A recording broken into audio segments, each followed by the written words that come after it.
শেখ হাসিনা ফিরবেন কি ফিরবেন না সেটা সময় বলবে, কিন্তু মাহফুজ আলম যে স্ট্যাটাসটা দিয়েছেন আওয়ামী লীগ ফিরে আসছে। আমি যদি প্রশ্ন করি আওয়ামী লীগ ফিরে আসছে মানে কি আওয়ামী লীগ কি ছিল না? আওয়ামী লীগ ছিল, এবং আওয়ামী লীগ হয়তো চাপে ছিল,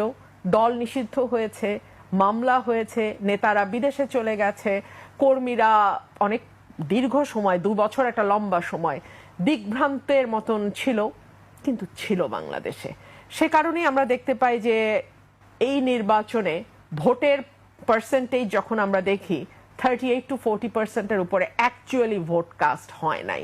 সো এই যে বাকি মানুষগুলো, তারা কেউ হয়তো আওয়ামী লীগের কর্মী, কেউ হয়তো সমর্থক, কেউ হয়তো ভোটার, তারা মনে করেছে যে এই নির্বাচনে গিয়ে আমার কি লাভ যেখানে আওয়ামী লীগ নাই। সো এই যে আওয়ামী লীগের প্রতি সমর্থন, ভালোবাসা, এটা খুব স্বাভাবিক, কারণ এই দলটি দীর্ঘ সময় বাংলাদেশে রাজনীতি করেছে। পাকিস্তান আমলে এই দলটির জন্ম হয়েছে, 70-এর উপরে বয়স এই দলটির, এবং বাংলাদেশের মুক্তি সংগ্রাম, বাংলাদেশের স্বাধীনতা যুদ্ধ এই দলটির নেতৃত্বে হয়েছে, এবং তারপরে বাংলাদেশে দীর্ঘ সময় আওয়ামী লীগ কখনো সরকারি দলে কখনো বিরোধী দলে থেকেছে। সো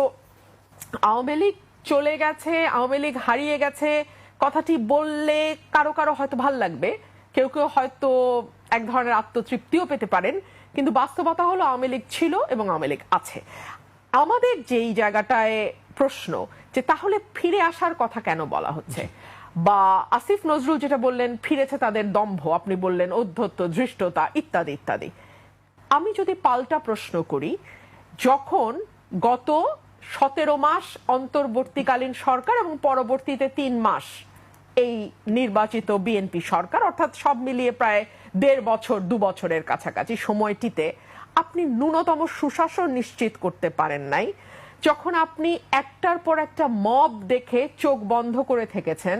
যখন মেয়েদেরকে লাঞ্ছিত হতে দেখেছি এবং আমরা দেখেছি যারা লাঞ্ছনা করছে তাদেরকে ফুলের মালা দিয়ে থানা থেকে বরণ করে নিয়ে আসা হচ্ছে, যখন আমরা দেখেছি ভয়াবহ রকম দক্ষিণ পন্থার উত্থান ঘটেছে গত 2 বছরে, যখন আমরা দেখেছি উগ্রবাদ, মৌলবাদ একটা ভয়াবহ রূপ নিয়েছে, যখন আমরা দেখেছি গত